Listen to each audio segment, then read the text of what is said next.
السلام علیکم ورحمۃ اللہ وبرکاتہ۔ اعوذ باللہ من الشیطان الرجیم، بسم اللہ الرحمن الرحیم۔ برادران عزیز، ہم نے اس سے پہلے 2 ویڈیوز میں مکمل طور پر وضو کے مسائل بیان کیے۔ اس کے باوجود بھی بعض احباب نے اس بات کا تقاضا کیا کہ ہم پریکٹیکل وضو کر کے دکھائیں، یعنی وضو کیسے ہوگا اسے پریکٹیکل کر کے دکھائیں۔ لہٰذا ایک چیز یاد رکھیے، وضو میں مستحب ہے یہ دونوں ہاتھ دھونا، 3 دفعہ کلی کرنا، 3 دفعہ ناک میں پانی دینا، یہ مستحبات میں۔ اس کے بعد میں نیت کرے گا، اور نیت کو زبان سے دہرانے کی ضرورت نہیں ہے، صرف ذہن میں یہ ارادہ کر لینا کافی ہے کہ میں وضو کس کام کے لیے کر رہا ہوں۔ واجب نماز کے لیے کر رہا ہوں، قرآن مجید کو ٹچ کرنے کے لیے کر رہا ہوں، پڑھنے کے لیے کر رہا ہوں، یا کسی اور مستحب کام کے لیے، یا میں اپنے آپ کو باوضو رکھنے کے لیے، طہارت میں رہنے کے لیے وضو کر رہا ہوں۔ تو اس کے لیے ایک بات کا خیال رکھیں کہ جو واجب وضو کے لیے، واجب کام کے لیے جو وضو کیا جائے گا، اس سے مستحب اور واجب دونوں کام کیے جا سکتے ہیں۔ البتہ جو کام مستحب ہے اس کے لیے اگر وضو کیا ہے تو پھر جب واجب آئے گا تو اس کے لیے اسے دوبارہ سے وضو کرنا پڑے گا۔ یہ تو ہو گیا ایک مسئلہ۔ اب میں واجب وضو جو ہے نا وہ آپ کو پریکٹیکل کر کے دکھاتا ہوں تاکہ آپ اسے اچھی طریقے سے سمجھ لیں۔ یہ میں نے پانی لیا، چہرے پہ ڈالا، یہاں سے اس جگہ سے ڈالا، یہ نیچے کی طرف ہے۔ میں نے پہلے بھی بتایا تھا کہ یہ 2 جگہ ہے، اتنا واجب ہے۔ پھر ہم نے اسے ایسے اس طریقے سے کیا، تھوڑا ادھر گھمایا، ہاتھ تھوڑا ادھر گھمایا۔ ایک مرتبہ واجب تھا، دوسری مرتبہ سنت، ہم نے دوبارہ ڈال لیا پانی، ٹھیک ہے۔ اب اس میں ایک چیز کی بات سمجھنا ضروری ہے کہ جب تک میرا ہاتھ چہرے پہ نہیں لگتا، اگر میں چلو میں پانی لے کے 50 مرتبہ بھی ڈالوں گا تو وہ 1 مرتبہ ہی شمار ہوگا جب میں دھوؤں گا۔ دھونا ہی ہے، ٹھیک ہے۔ یعنی میں نے اب اس کو دھو لیا، چہرہ میرا دھل گیا۔ اگر میں نے ایسے ہاتھ گھمائے تاکہ میرا یقین آ جائے کہ میرا چہرہ جتنا دھلنا تھا وہ میں نے دھو لیا۔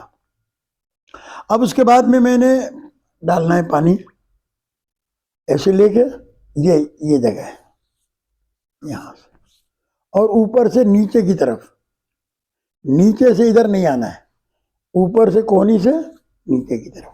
پہلی مرتبہ کونی کے باہر سے پانی ڈالنا ہے اور ہاتھ کو نیچے تک لے جانا ہے، یہاں روکنا نہیں ہے۔ بہت سے لوگ یہاں روک دیتے ہیں نا، یہاں روکنا نہیں ہے، اسے نیچے تک لے جانا، اور پھر انگلیوں کے درمیان یہ کہلاتا ہے خلال یدین کرنا، تاکہ یہ جگہیں خاص طور پر سردیوں میں یہ جگہیں جو ہیں یہ سخت ہو جاتی ہیں پانی ذرا دیر سے، تو اس کو تھوڑا سا آپ نے کر لیا۔ یہ ہو گیا آپ کا دایاں ہاتھ۔ اب اس کے بعد میں جو ہے وہ اس گیلے ہاتھ سے آپ نے یہ سیدھے ہاتھ، الٹے ہاتھ کی طرف اس کو گیلا کر لیا، اور پھر اس کے بعد میں 1 چلو پانی لے کے آپ نے اس کے اوپر ڈالا۔ پانی زیادہ اسراف کرنا گناہ ہے، لہذا یہ میں نے آپ کو کم سے کم پانی میں وضو کرنے کا طریقہ بتا دیا تاکہ آپ زیارات پر، حج میں، سردی کے موسم میں باہر نہیں جاتے، ٹھنڈا پانی لگتا ہے تو 1 گلاس میں پانی لے لیں، 3 چلو پانی میں آپ کا وضو ہو جائے گا۔ یہ آپ کا وضو ہو گیا۔ اور یہ ایک دفعہ میں نے گیلا ہاتھ گھمایا تھا اور اب میں نے واجب پانی ڈالا۔ آیت اللہ العظمیٰ سید ابوالقاسم خوئی کہتے ہیں کہ واجب پانی سے واجب مسح ہوگا۔ اب مجھے سر کا مسح کرنا ہے۔ سر پہ اگر یہاں بال اتنے بڑے بڑے ہیں جو ادھر سے ادھر نہیں ہوتے تو بالوں کے اوپر مسح کر لینا ایسے کافی ہے، کھال تک پانی پہنچانا ضروری نہیں ہے۔ یا پھر اس طریقے سے کریں گے، ایسے انگلیاں کھڑی کر کے ایسے بہت سے لوگ رگڑتے ہیں، یہ بھی غلط ہے۔ دوسرا یہ کہ آپ کا مسح کا پانی یہاں اس پانی سے جو چہرہ دھویا ہے اسے نہیں ملنا چاہیے، تو اس میں یا تو آپ ایسے ہاتھ لٹا کر کریں گے یا ایسے، یا ایک انگلی صرف آپ نے گھمائی، یہ واجب وضو ہو گیا۔ لیکن اگر آپ کے بال بڑے ہیں، جو بال ادھر سے دائیں سے بائیں اور بائیں سے دائیں آتے ہیں، تو پھر آپ کو کھال تک پانی پہنچانا واجب ہے، اور اس کے لیے وضو کرنے سے پہلے آپ کنگھا کر لیں۔ ایسا نہیں کہ وضو کرنے کے بعد بہت سارے لوگ دونوں ہاتھوں سے ایسے ایسے ایسے کرتے ہیں، یہ وضو باطل ہو جائے، کیونکہ اب دونوں پانی مل گئے، اس لیے یہ جائز نہیں ہے۔ وضو کرنے سے پہلے آپ نے کنگھا کر لینا ہے، تاکہ جب مسح کریں اس وقت آپ کو چھیڑ چھاڑ نہ کرنی پڑے بالوں کے ساتھ۔ یا ایسے کریں یہ، یا ایسے کریں گے، ٹھیک ہے؟ یہ بات اچھی طریقے سے اپنے ذہن کے اندر محفوظ کر لیں۔ ہمارے یہاں یہ مسح سر کا آپ کا ہو گیا، اور اب اس کے بعد آپ نے پیر کا مسح کرنا ہے۔ پیر آپ کا ٹکا ہوا ہونا چاہیے، اس طریقے سے آپ نے اس کا مسح کرنا ہے ٹخنوں تک۔ یہ بہت سارے لوگ کیا کرتے ہیں، ایسے کر کے ایسے پیر کو نہیں ہلانا ہے، ہاتھ چلنا چاہیے، اس لیے پیر آپ کا ٹکا ہوا ہونا چاہیے۔ اسی طریقے سے دوسرے پیر کا ایسے مسح کرنا چاہیے ٹخنوں تک، تاکہ آپ کا ہاتھ کا مسح ہو، پیر نہیں چلنا چاہیے، پیر نہیں چلنا چاہیے۔ اسی طریقے سے سر کے مسح کے وقت بھی ہاتھ چلنا چاہیے، ایسا نہیں یہ ہاتھ رکھے یوں سر کر دیا، یہ مسح نہیں کہلائے گا۔ مسح ہاتھ کو سر کے اوپر ایسے پھیرنا ہے، یہ آپ کا ہو گیا۔ اب اس میں ایک چیز آپ کو خاص طور پر جو بتا دوں، وہ کہ آپ دونوں پیروں کا ایک ساتھ بھی مسح کر سکتے ہیں، ٹھیک ہے؟ اور دونوں پیروں میں پہلے دائیں کا پھر بائیں کا، یہ بھی کر سکتے ہیں آپ۔ یہ دو چیزیں آپ کو خاص طور کے اوپر سمجھنی ہے۔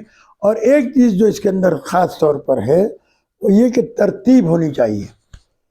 ترتیب یعنی پہلے منہ دھونا ہے تو منہ دھلے، پھر ہاتھ بایاں، پھر دایاں، پھر بایاں، پھر اس کے بعد سر کا مسح، پھر پیروں۔ اگر ترتیب الٹی ہو جائے گی تو وضو نہیں ہوگا۔ ایک تو یہ، دوسری چیز ہے موالات۔ موالات کا مطلب ہے کنٹینیوس، پے در پے کرنا۔ منہ دھو لیا، اب باتیں کر لی، پھر اس کے بعد ہاتھ دھو لیا، ایسا نہیں۔ منہ دھو لیا فوراً آپ نے ہاتھ دھونا ہے، یہ ہاتھ دھل گیا فوراً آپ نے یہ ہاتھ دھونا ہے، یہ ہاتھ دھل گیا فوراً آپ نے سر کا مسح کرنا ہے، سر کا مسح کر لیا اس کے بعد فوراً آپ نے دونوں پیروں کا مسح کرنا ہے۔ یہ کہلاتے موالات، یعنی پے در پے کنٹینیوسلی اس عمل کو انجام دینا، ایک دوسرے کے ساتھ متصل، کنٹینیو۔ اس طریقے سے یہ آپ کا واجب وضو مکمل ہو جائے گا۔ اور اب ایک حدیث آپ کی خدمت میں ہدیہ کرتا ہوں کہ سرور کائنات صلی اللہ علیہ وآلہ وسلم نے ارشاد فرمایا کہ اب جیسے میں نے اس گلاس سے پانی لے کے وضو کیا ہے، اب جو اس گلاس میں پانی بچ گیا، فرماتے ہیں کہ اگر کوئی وضو کا اپنے بچا ہوا پانی پی لے تو اس کے غصے اور غضب میں کمی آئے گی۔ یہ پانی انسان کے غضب میں کمی پیدا کرتا ہے، غصے میں کمی۔ جس آدمی کو زیادہ غصہ آتا ہو اسے چاہیے کہ وہ اس طریقے سے وضو کرے۔ اور یہ میں نے چونکہ پینے کا پانی ہی استعمال کیا ہے جو میرے گھر کا ہے، میں نے استعمال کیا، لیکن مسجد یا باہر لگے ہوئے پینے کے پانی سے وضو کرنا حرام ہے، جائز نہیں ہے۔ کہ پبلک پلیس پر جو پینے کے لیے پانی کے کولر لگائے جاتے ہیں، اب وہاں سے پانی لے کے وضو کریں، یہ آپ کے لیے جائز نہیں ہے۔ یا یہ کہ اس کا مالک آپ کو اجازت دے دے، ورنہ اس کے لیے جائز نہیں ہے۔ والسلام علیکم ورحمۃ اللہ۔ دعاؤں میں یاد رکھیے گا، اللہ تبارک و تعالی ہمارے اعمال صالحہ کو درست کرے۔ اسی طریقے سے انشاءاللہ اب ہم بعد میں اس کے جو ہے وہ اپنی نماز کا طریقہ اور نماز کے ارکان آپ کے سامنے پیش کریں گے، تاکہ نماز بھی درست ہو جائے۔ صرف وضو درست ہونے سے کچھ نہیں ہوتا ہے۔ السلام علیکم ورحمۃ اللہ وبرکاتہ۔